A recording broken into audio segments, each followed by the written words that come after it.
Hi everybody, I am now outside because I am going to water our garden since it's hot here. It's windy. It's windy here. I have water here. The green surrounding here is so beautiful. Surrounding Charis.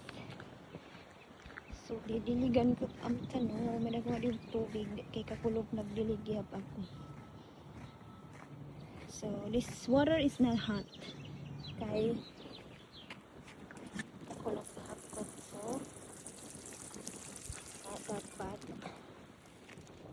Yeah, this wind is blowing crazy. Still wet though, so we don't have to water it much because we don't want our plants to be dead. Dead. Mamatay, Charis. So, ano init ang tanong? Sana tumubo. Kay, ara damot ang kamatis. Kay marasa it kamatis. So, the farmer is harvesting the weeds there. This is the boat keeper. And we had one jalapenos here. This is the jalapenos, guys. Store. So, I'm done watering. Charis. That's fast.